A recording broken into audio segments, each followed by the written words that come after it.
안녕하십니까? 안녕하세요. 시험 중간고사 준비하는데 조금 도움이 됐으면 좋겠습니다. 네. 39쪽 문제 11번 상품 매입과 매출과 관련된 거래에서 여러분들이 가장 어려워하는 것은 운임과 관련된 회계 처리입니다. 네. 근데 이 운임과 관련된 회계 처리를 어떻게 하면 쉽게 할 수 있을까? 그걸 오늘 끝장내세요. 선생님이 오늘 문제 11번에서 확실하게 정리해 줄 테니까 잘 해서 문제 11번은 선생님이 설명해 줄 거고 12번은 여러분들이 스스로 풀 수 있으면 되겠습니다. 첫 번째부터 해보겠습니다. 네. 여기 보면 삼성상회, 자 문제 11번의 1번입니다. 삼성상회에서 상품 3만원을 외상으로 매입하고 그 다음에 여기에 보면 당점 부담 운임 1,000원을 현금으로 지급하다. 두 번째인 경우는 당점 부담 운임 1,000원을 동점이 현금으로 대신 지급하다. 세 번째인 경우는 동점 부담 운임 1,000원을 당점이 현금으로 대신 지급하다. 복잡합니다. 이렇게 복잡한 경우에 위에 있는 거래는 똑같습니다. 근데 이 운임을 누가 지급했느냐에 따라서 대단히 복잡해지죠. 그래서 여러분들이 시험을 내면 많이 틀립니다. 이런 경우에는 한꺼번에 다 생각하면 머리가 어지럽습니다. 그래서 꼭 끊어서 생각해요. 머리까지 여기서 일단 끊으세요. 이렇게 한번 끊습니다. 여기서 한번 끊는 게 좋습니다. 끊고 나서 그 다음에 여기 있는 운임이 어떻게 됐든지 간에 여기 위에 있는 것만 생각해서 분배를 하면 됩니다. 첫 번째, 삼성상회에서 상품 3만원을 외상으로 매입했다라고 하면 상품을 매입했으니까 차변에는 매입입니다. 매입 3만원. 그렇죠? 우리는 지금 3분법으로 분기하기 때문에 매입이라고 했습니다. 만약에 분기법, 총기법으로 한다면 상품이 되겠죠. 그렇죠? 매입 3만원. 대변에는 외상으로 매입했기 때문에 부채의 증가, 외상 매입금입니다. 외상 매입금 3만원. 이렇게 적습니다. 근데 이 모든 걸 갖다가 1번, 2번, 3번에 다 적으세요. 그게 편합니다. 그래서 매입 3만원, 외상 매입금 3만원, 매입 3만원, 외상 매입금 3만원. 이렇게 적습니다. 이렇게 왜? 첫 번째 삼성상에는 상품 3만원을 외상으로 매입하고 이거는 공통이 되기 때문에 운임에 상관없이 똑같이 적으면 됩니다. 그렇죠? 그 다음을 생각해 봅시다. 여기서 우리가 중요하게 생각해야 될 것은 매입입니다. 매입에 있어서의 운임은 기본적으로 어떻게 회계 처리하죠? 매입에 있어서의 운임은 기본적으로 원가에 포함을 시킵니다. 이거를 알아야 되죠. 이걸 모르면 안 돼요. 이게 가장 기본입니다. 매입에 있어서의 운임은 원가에 포함을 시킨다.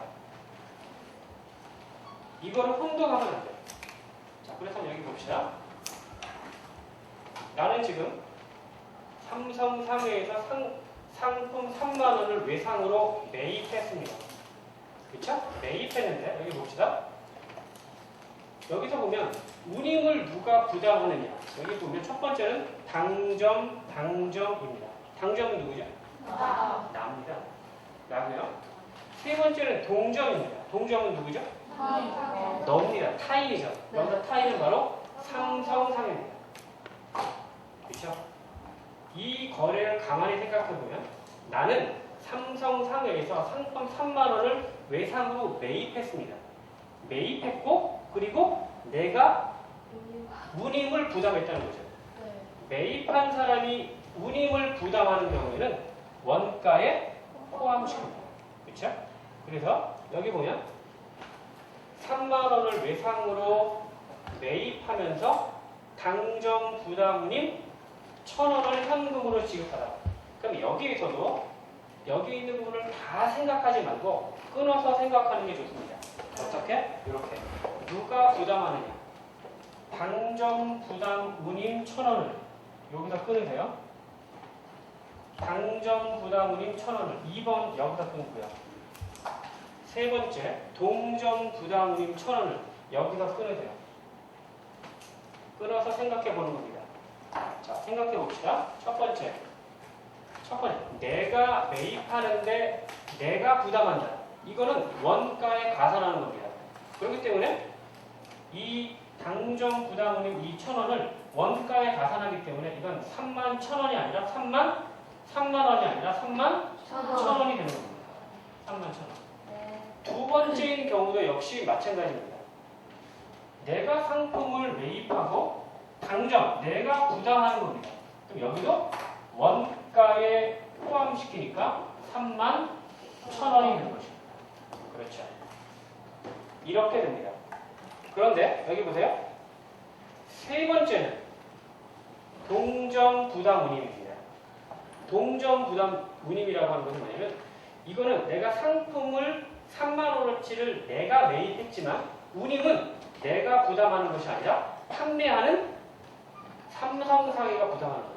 그쵸? 네. 그러니까 나는 전혀 신경 쓸 이유가 없어요. 알겠죠? 신경 쓸 이유가 없는 것입니다. 왜? 삼성상해가 부담하는 거니까. 나는 신경 쓸 이유가 없다. 그래서 동점 부담 운임 1,000원이라고 하는 이것은 그죠? 원가에 가산할 이유가 전혀 없다. 이렇게 되는 것입니다. 자, 그 다음 이제 여기까지 다 됐기 때문에 맨 마지막 부분을 생각해 봅시다. 맨 마지막 부분. 첫 번째. 상품을 3만원을 내가 매입했고 내가 부담했습니다. 원가에 가산이죠. 근데 그거를 내 주머니에서 현금으로 나갔다. 그러니까 현금으로 나갔으니까 그쵸? 자산의 감소입니다. 현금 1,000원. 이렇게 분기하면 돼요. 두 번째입니다. 이번에는 상품 3만원을 외상으로 구입하고 그리고 내가 부담하는 거예요. 원가에 가산했죠. 내가 부담하는 건데 이거를 누가 대신 현금으로 지급했죠? 동점. 동점은 누굽니까? 삼성상입니다.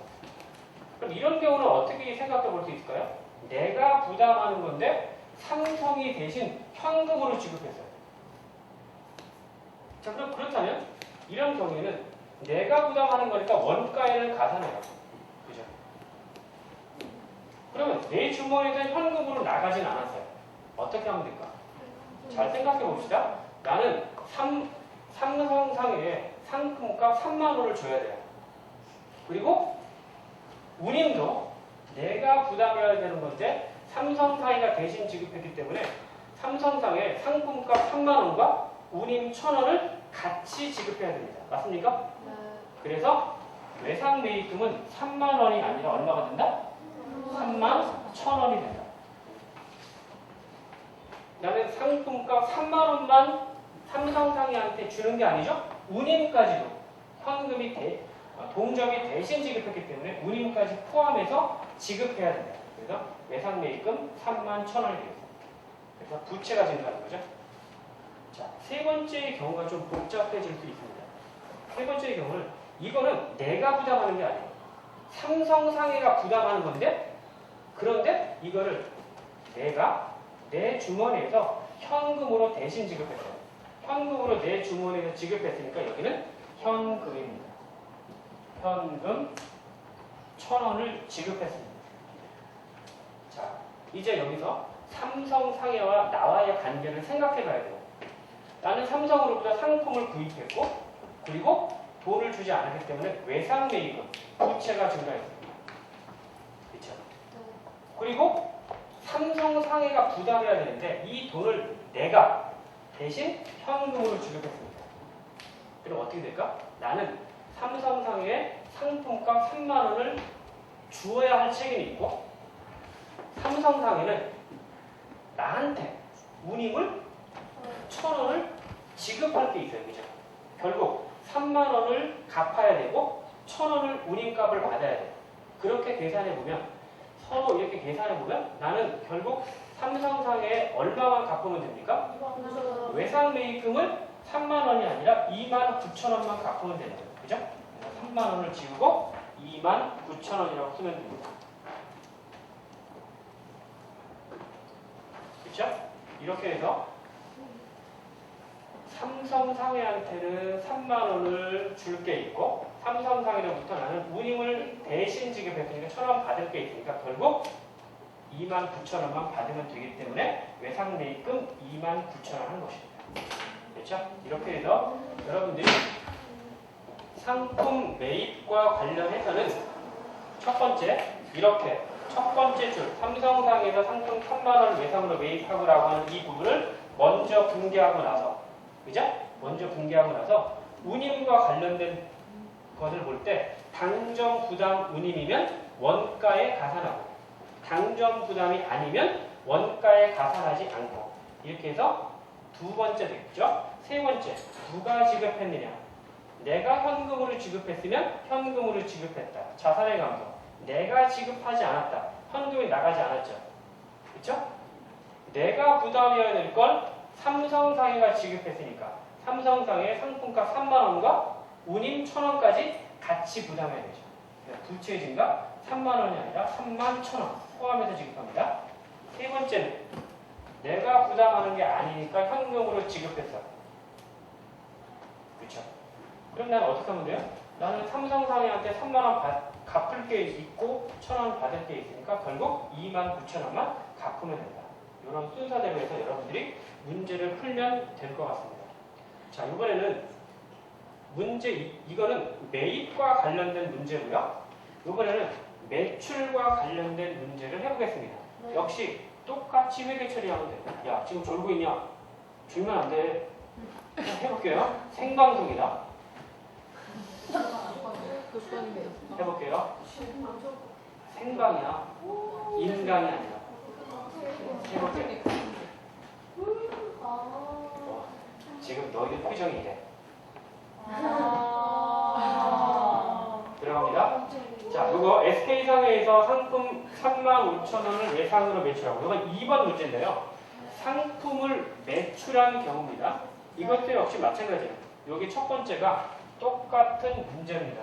그래서 여러분들 이 문제를 여기 운임이 첫 번째, 두 번째, 세 번째의 경우에 상관없이 그냥 이 첫 번째 미출거진 분계를 그냥 해주면 됩니다. 상품 35,000원을 외상으로 매출하고 그렇죠? 외상으로 매출했다 차면에 외상 매출금 받을 게 있어요. 받을 게 생겼습니다. 35,000원.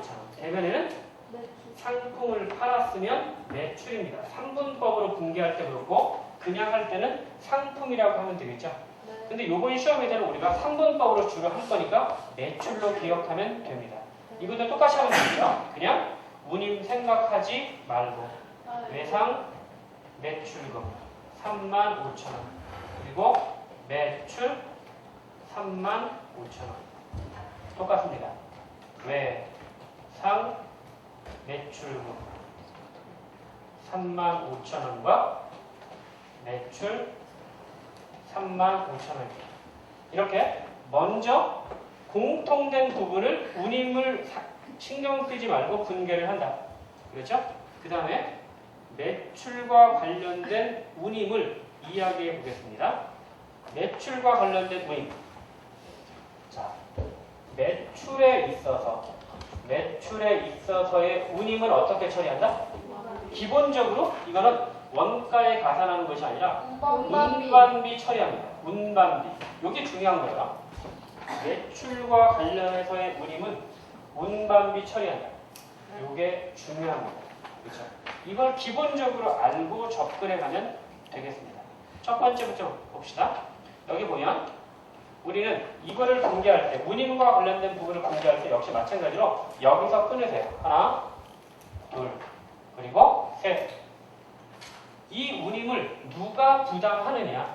당정 부담이냐? 맨 마지막 세 번째 동정 부담이냐? 그렇죠? 여기 보세요. 여기서 나는 상품을 매출했습니다. 누구한테? SK상에 상품 35,000원을 외상으로 매출하고 나는 매출했어요. 나는 매출했고 그리고 내가 당점이 운임을 부담하는 겁니다. 그죠? 당점이 운임을 부담하는 거라면 매출할 때 운임은 운반비이기 때문에 내가 현금을 지급하고 지급하지 않고 이건 신경 쓰지 마. 먼저 앞에 있는 부분만 신경 쓰세요. 누가 부담이냐? 내가 부담하는 거면 여기에 있는 것처럼 그냥 운반비라고 쓰면 돼요. 운반비 1,000원. 여기도 운반비 1,000원입니다. 그런데 세 번째의 경우는 내가 부담하는 것이 아닙니다. 동점이니까 SK상해가 부담하는 거니까 여기서는 운반비라고 분개할 이유가 없습니다. 됐죠? 그래서 현금을 내가 지급하고 동점이 지급하고 이런 건 신경 쓰지 말고 첫 번째 누가 부담하느냐에 따라서 내가 부담하는 거면 운반비, 내가 부담하는 것이 아니면 신경 쓰지 않는다. 그렇죠? 그래서 맨 마지막 부분을 신경 써보겠습니다. 자, 이번에는 현금으로 지급하다. 첫 번째, 내가 부담하는 이 운반비를 내가 현금으로 지급하는 겁니다. 그럼 여기다 현금 1,000원입니다. 됐죠? 요거는 가장 기본적인 그런 경우고요. 두 번째입니다. 자, 졸면 안 된다. 졸면 안 돼. 두 번째 경우는 이런 경우입니다. 요번에는 이 운임을 내가 부담하는데 이걸 누가 대신 지급했다? 동점은 누굽니까? SK상해. 자, 그럼 여기서부터 이제 계산을 해봐야 돼요. 계산을 해봅시다. 나는 SK상해에다가 상품을 35,000원어치를 팔았어요. 그죠? 그럼 나는 35,000원 받을 게 있어. 운임은 내가 부담해야 되는데 SK상해가 대신 부담했어요. 그럼 어떻게 하면 되죠? 나는 상품값 35,000원 받을 게 있고 운임은 1,000원 줄 게 있죠. 결국 외상매출금은 35,000원이 아니라 얼마가 되겠습니까? 34,000원이 되는 것입니다. 그래서 이거를 34,000원 이렇게 계산하면 되더라고요. 알겠습니까? 네. 세 번째, 마지막입니다. 잘 들어보세요. 이게 좀 헷갈리는데 이거는 내가 부담하는 게 아니에요. 그러니까 운반비로 처리할 이유가 없습니다. SK상해가 부담하는 건데 이걸 내가 친절하게 내가 현금으로 대신 지급했습니다. 내 주머니에서 현금이 나갔다. 자, 그렇다면 이제 생각해 보겠습니다.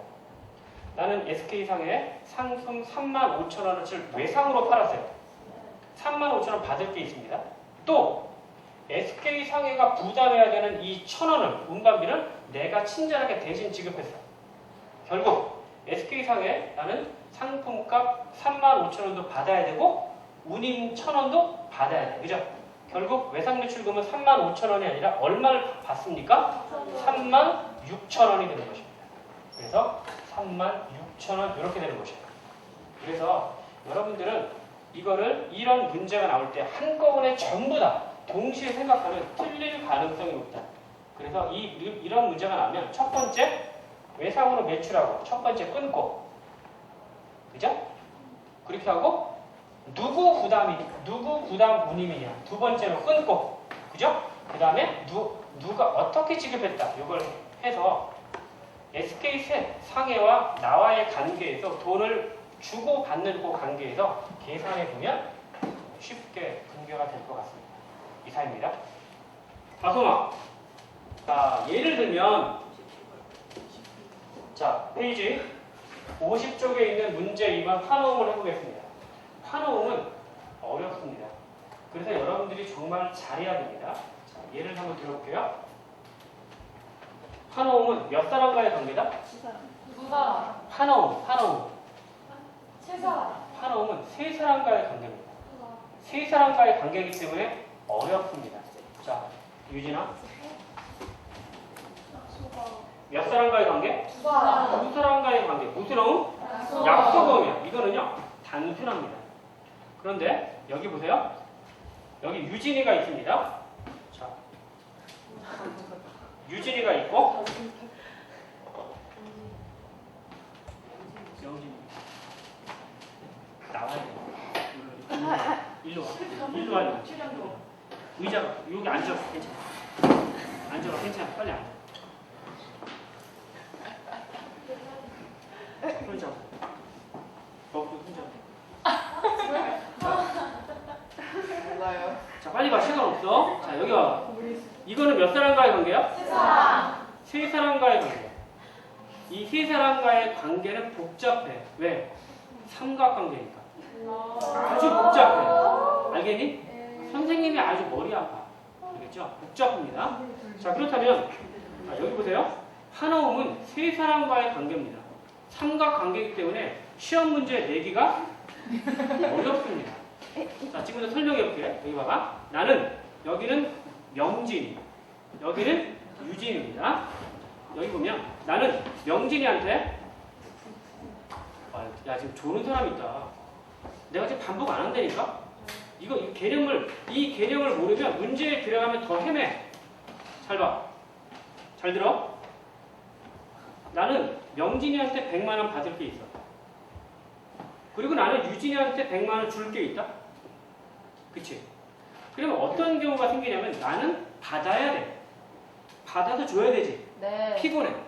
그럼 환호는 뭘까? 이거요. 환호는 다이렉트. 명진이가 유진이한테 꽃장 줘라. 맞습니까? 네. 이게 환호음이야. 그런데 잘 봐. 여기까지만 알면 또 안 돼. 여기서는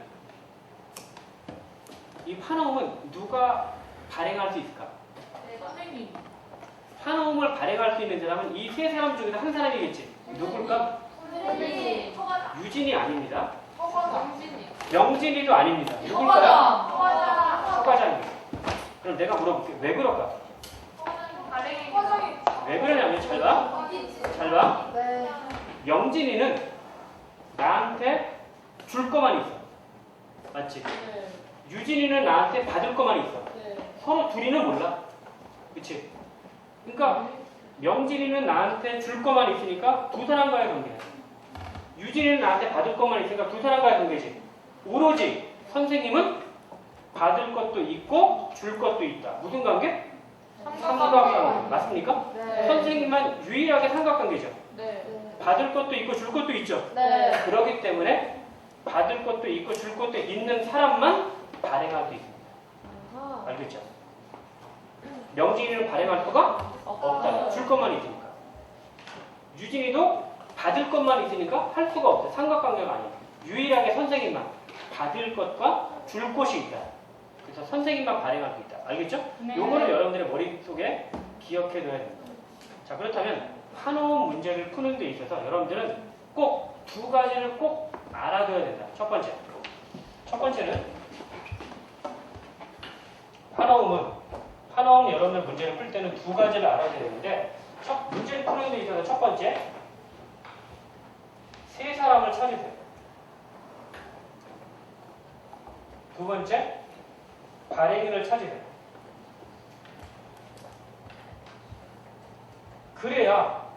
그러면 요 두 가지만 알면 여러분들은 환호음에 있어서 50%는 끝난 겁니다.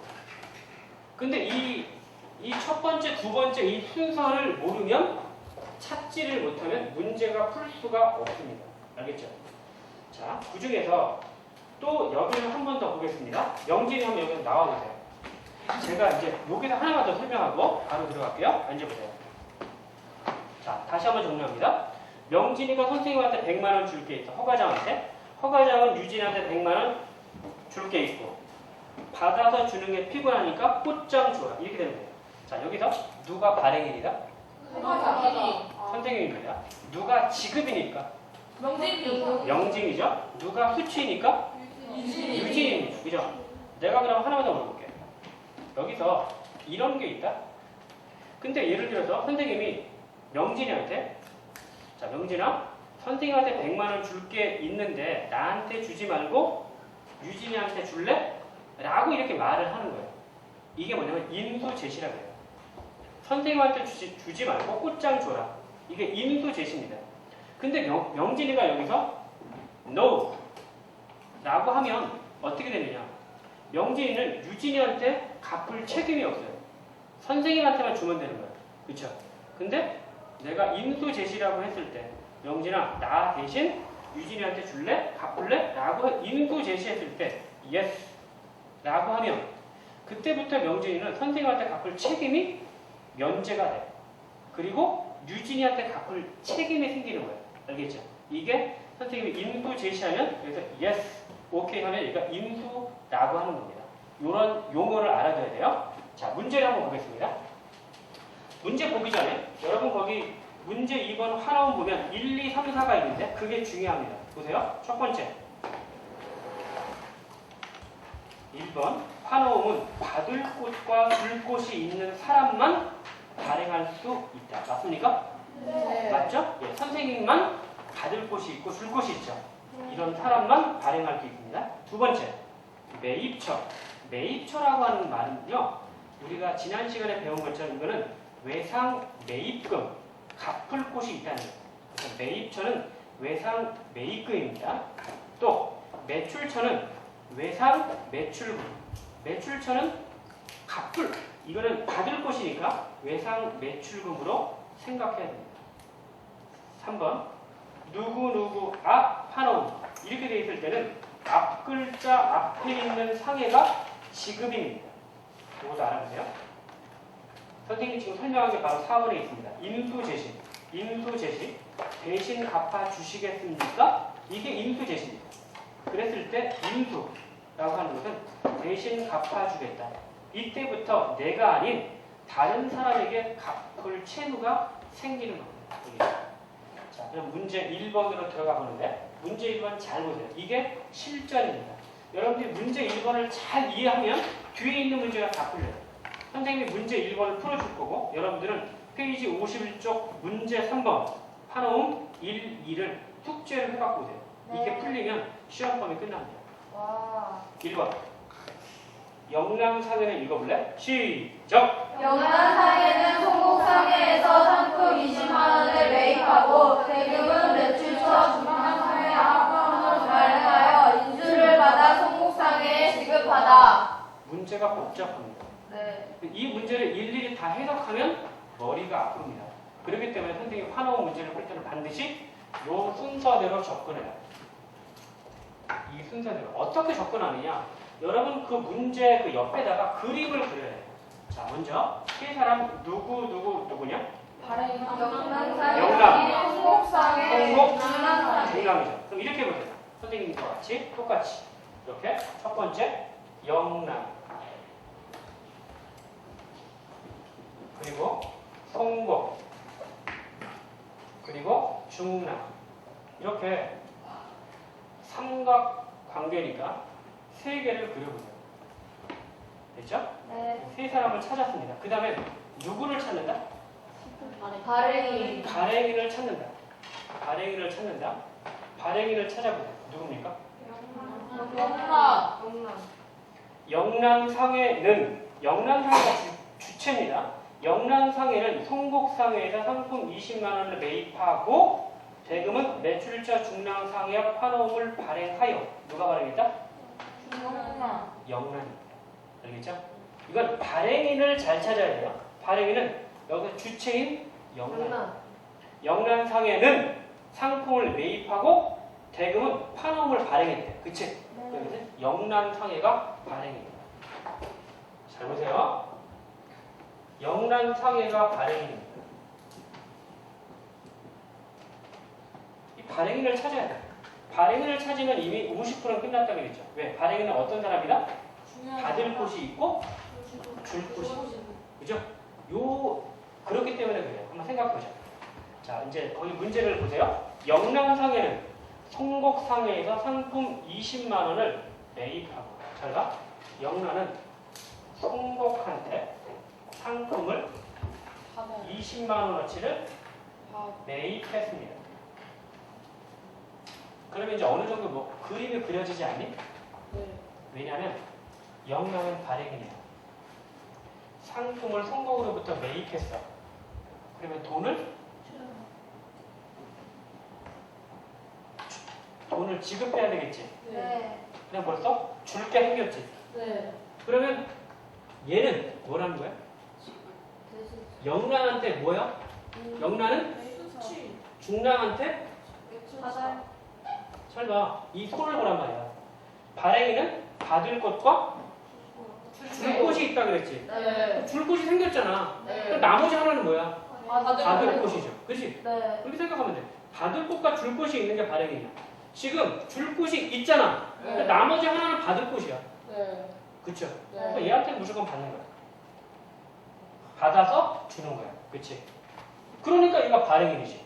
맞습니까? 네. 이해가 돼야 돼. 네. 발행인은 선생님이 그랬잖아. 받을 곳과 줄 곳이 있는 사람만 발행할 수 있다. 근데 지금 줄 곳이 있으니까 얘한테는 뭐야? 받을 곳이 있다는 거죠. 그죠? 받을 게 있다는 거죠. 그런데 받아서 주는 게 피곤해. 누가 누구한테 줘라? 중랑이 성곡한테 줘라. 그게 바로 이거죠? 이겁니다. 이거 이렇게 합니다. 이렇게 가는 겁니다. 그러면 누가 지급이 중랑입니다.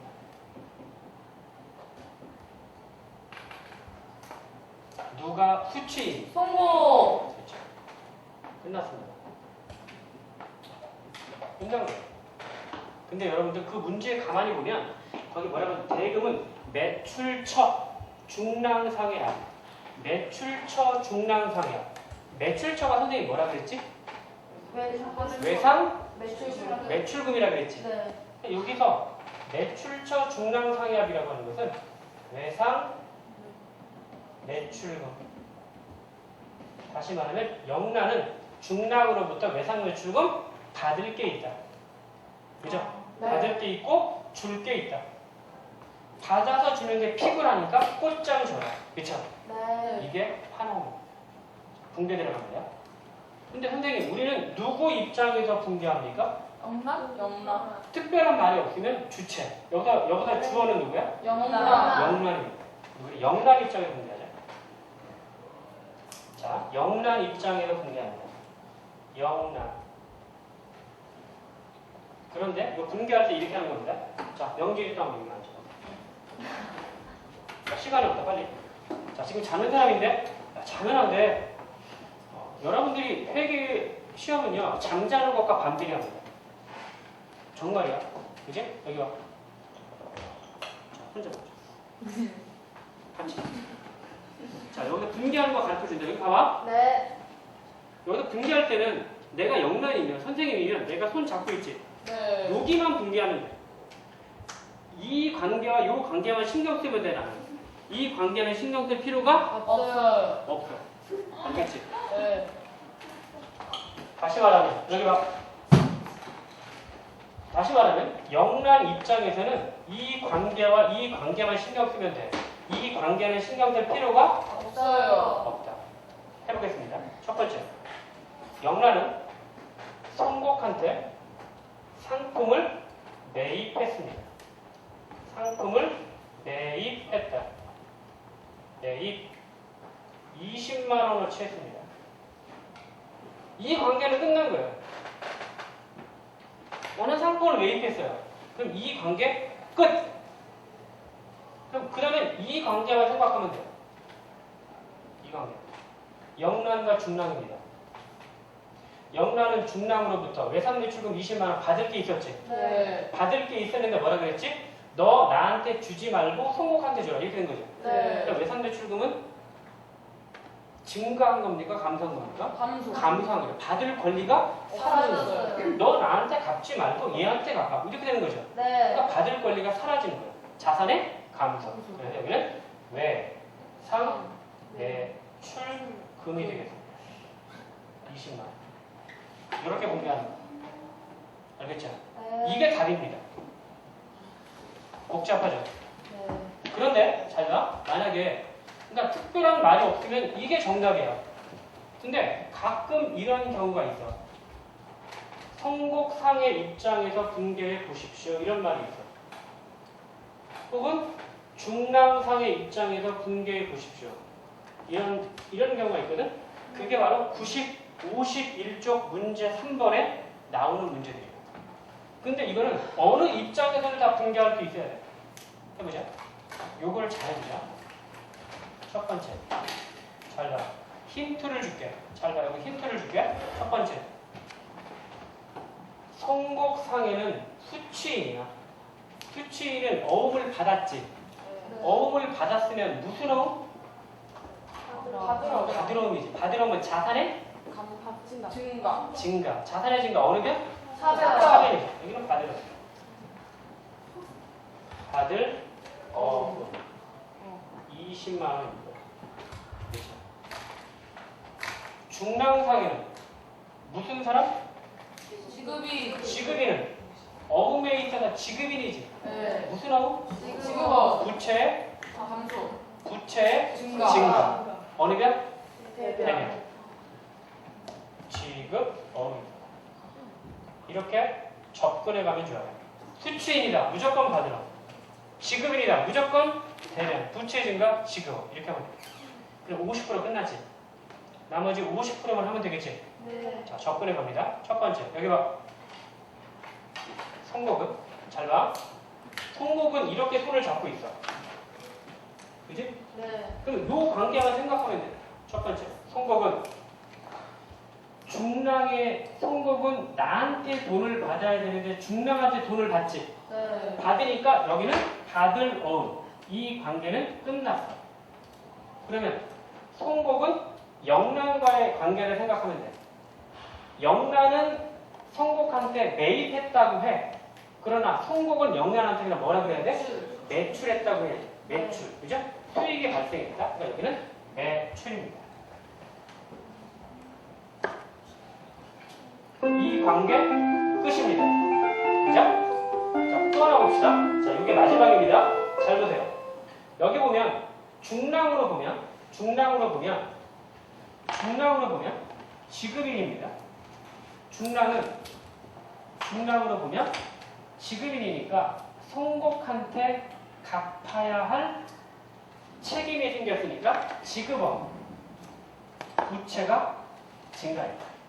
이 관계 끝입니다. 그럼 중랑은 여기만 신경 쓰면 돼요.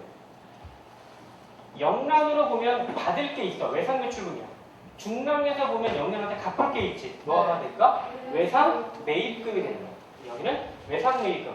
부채를 갚지 않아도 되니까 차변에 외상 매입금 20만 원 해서 이거는 빚을 갚지 않아도 되니까 부채의 감소.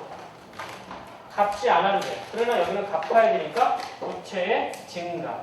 이렇게 각각의 입장에서 할 수 있어야 됩니다. 알겠습니까? 네. 좀 복잡하죠? 네. 그러나 이걸 알아야 돼. 알겠죠? 네. 여기까지만 하겠습니다.